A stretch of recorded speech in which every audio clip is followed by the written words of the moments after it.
আমরা চাইবো আমাদের বাচ্চারা যেন মুগ্ধর মতো হয়, আবু সাইদের মতো হয়, তারা যেন ভীরু কাপুরুষ না হয়।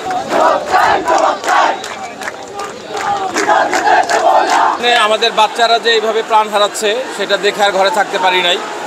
তো বাচ্চাদের জন্য কিছুই করার নাই আমাদের, তো এখানে আসছি, এসে আমি বাচ্চাদের জন্য কিছু পানির ব্যবস্থা করেছি, এটা আমার সাধ্যের মধ্যে ছিল। তো আপনারা সবাই আমাদের বাচ্চাদের জন্য দোয়া করবেন, তারা যেন বিজয় ছিনিয়ে আনতে পারে। 90-এর গণঅভ্যুত্থান দেখেছি, তো আমাদের 90-এর গণঅভ্যুত্থানে ঢাকা ইউনিভার্সিটি এরকমই ছিল। তখন আমাদেরকে অনেক বড় ভাইরা এই সেবাটা দিয়েছে যখন আমরা আন্দোলনে ছিলাম। তো সেই অনুপ্রেরণা থেকে আমরা আসছি। আর মুগ্ধর কথা অবশ্যই বলতে হয়, সে আমাদের জন্য একটা আদর্শ, আমাদের সবাইকে তাকে ফলো করা উচিত। সেও একটা ইন্সপিরেশন আমাদের জন্য, এখন আমাদের নতুন প্রজন্মের জন্য সে একটা ইন্সপিরেশন। আমরা চাইবো আমাদের বাচ্চারা যেন মুগ্ধর মতো হয়, আবু সাইদের মতো হয়, তারা যেন ভীরু কাপুরুষ না হয়। আমরা তো 15 বছর যাবত তো বন্দী, এই প্রজন্ম তো ভোট দিতে পারে নাই। আমরা আমাদের অধিকার চাই, সেটা আশা করি আমাদের বাচ্চারা ছিনিয়ে আনবে। এটাই আমাদের লক্ষ্য। আমরা মুক্তভাবে কথা বলতে চাই, আমরা আমাদের মনের ভাব প্রকাশ করতে চাই, আমরা একটা সুন্দর বাংলাদেশ চাই।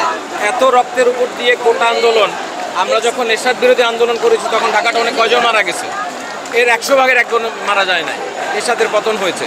এত রক্তের উপর দিয়ে তো আমরা কোটা নিয়ে সন্তুষ্ট থাকবো না। আমাদের তো বলতে হবে, আমাদের দাবিগুলি শুনতে হবে, আমাদের বাচ্চারা কি বলতেছে তাদের স্নায়ুতে নিতে হবে। সেই 1971-এর ভাবধারা নিয়ে থাকলে হবে না তো রে বাবা। এটা স্বাধীন দেশ, এটা গ্লোবাল কান্ট্রি। আমরা এখন আপনি বলবেন, চাপাই দিবেন, সেটা সবাই মানবে? আমাদের সন্তানরা মানবে না তো, আমরাও মানি নাই। মানুষের মধ্যে এখন সাহস সংক্রামিত হচ্ছে, এটা একটা সংক্রামক ব্যাধি, সবার মধ্যে ছড়িয়ে পড়ছে। সো আর কাউকে আটকায় রাখতে পারবে না তো। আমি চলে আসছি, আমি এখন 53, আমি চলে আসছি। আমার বাচ্চারা রাস্তায় গুলি খাচ্ছে, পশুর মতো মরতেছে, আমরা কিছুই বলবো না?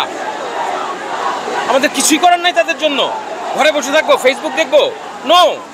সংবাদ, ফিচার ও অনুষ্ঠানের জন্য ভিজিট করুন সংবাদ প্রকাশের ওয়েবসাইট এবং যুক্ত থাকুন ফেসবুক পেজ ও ইউটিউব চ্যানেলের সঙ্গে।